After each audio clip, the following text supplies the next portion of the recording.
Bonjour à tous, bonjour en effet, Nicolas Dupont-Aignan. Bonjour monsieur. Jusqu'où doit aller la colère des policiers? Doivent-ils continuer à manifester? François Hollande va les recevoir lundi. Doivent-ils continuer à manifester pour obtenir quoi, selon vous? Vous savez, j'ai été soutenir les policiers à Évry dans mon département.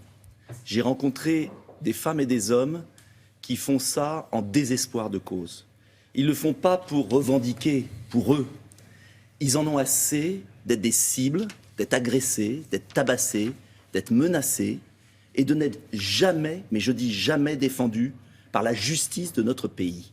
Mais le problème est judiciaire. Ils doivent continuer à manifester, c'est la question que je vous posais. Ils manifestent parce que le pouvoir politique, et ce n'est pas simplement ce gouvernement, ça fait 20 ans que ça dure, ne veut pas voter les lois qui sont votées dans tous les pays du monde. Et ces lois, elles sont très simples.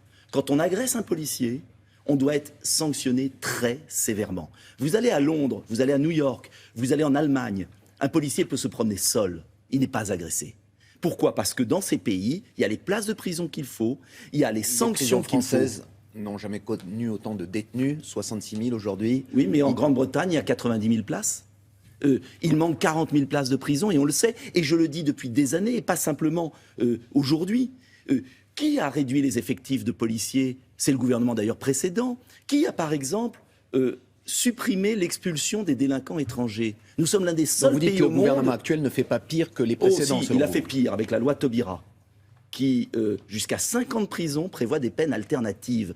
Moi je connais bien la banlieue, j'en suis élu. Je vois des délinquants qui me disent en face, monsieur, ils me disent de toute façon, on peut tout faire, on ne risque rien. Et c'est pourquoi je propose une autre politique. C'est fondamental. Mais ça veut dire un autre budget, ça veut dire recruter, changer les lois pénales, punir sévèrement. Alors l'autre politique, vous n'êtes pas le seul à la proposer. Vous avez entendu les accusations de Jean-Christophe Cambadélis, le numéro 1 socialiste, qui voit, je le cite, la patte du Front National derrière ces manifestations. Marine Le Pen, en s'adressant directement via un message hier sur les réseaux sociaux aux policiers, ne lui donne-t-elle pas un petit peu raison? Monsieur Cambadélis, qui a été condamné deux fois,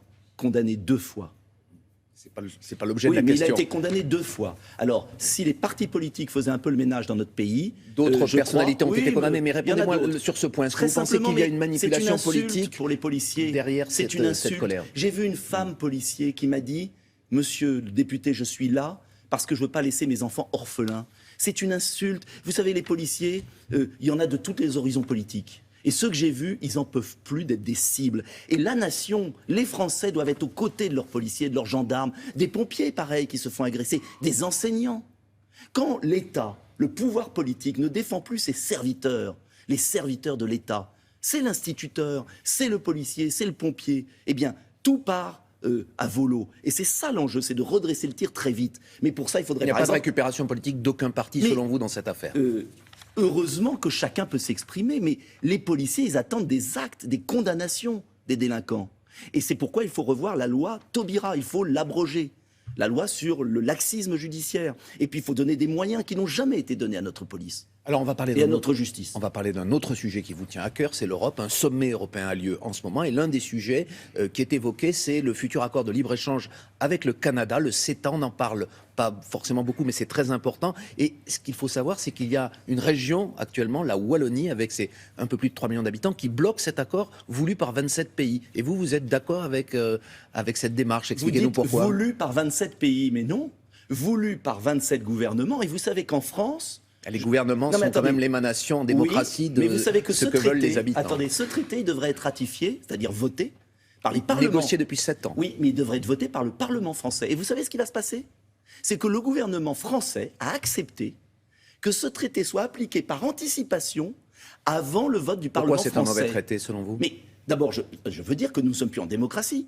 Un traité de libre-échange qui va créer du chômage de plus, qui va ruiner nos agriculteurs. C'est pas un procès d'intention, c'est peut-être aussi pour protéger les intérêts français dans certains cas. C'est curieux, il devrait être voté par le Parlement. Et pourquoi le gouvernement français signe le traité avant que les parlementaires français le votent? Et je peux vous dire qu'il y a une opposition très forte au Parlement français, à l'Assemblée nationale, je suis député, contre ce traité qui va créer du chômage en France. 27 gouvernements ont tort.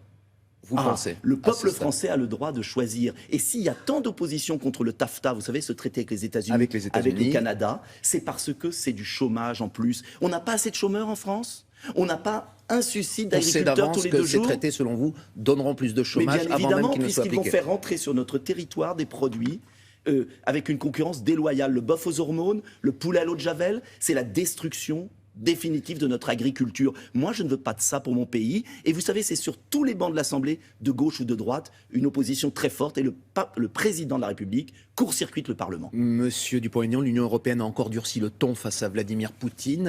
Angela Merkel a qualifié d'inhumains les bombardements qui sont actuellement menés sur Alep par l'armée syrienne avec l'appui de la Russie. Est-ce que vous partagez cet avis? Il y a un vrai problème humanitaire. Il faut une trêve à Alep. Mais en revanche, il ne faut pas se tromper d'ennemi. C'est pas M. Assad qui a tué 250 Français sur les trottoirs de Paris et de Nice.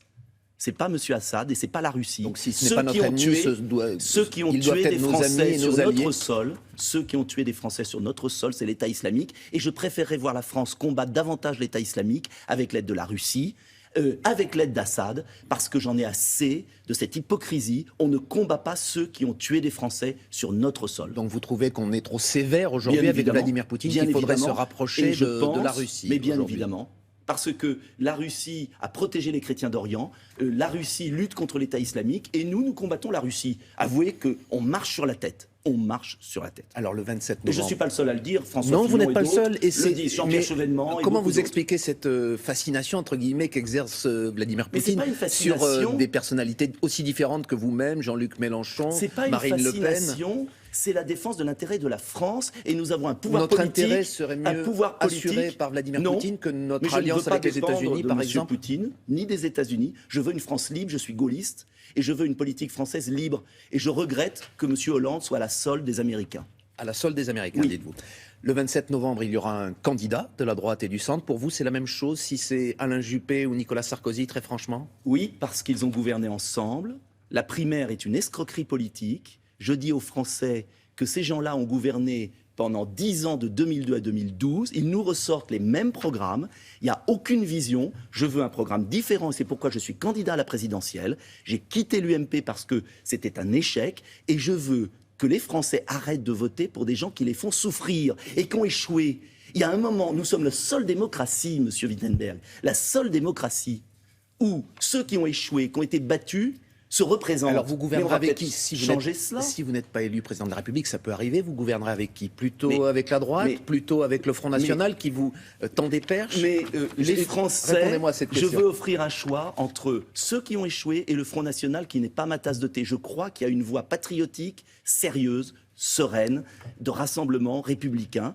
Et je demande aux Français, par pitié, de ne pas recommencer, parce que je ne veux pas revivre 2017, 2022, avec ce même climat politique étouffant et inefficace. Eh bien, on vous a entendu. Merci beaucoup. Merci à vous de votre invitation.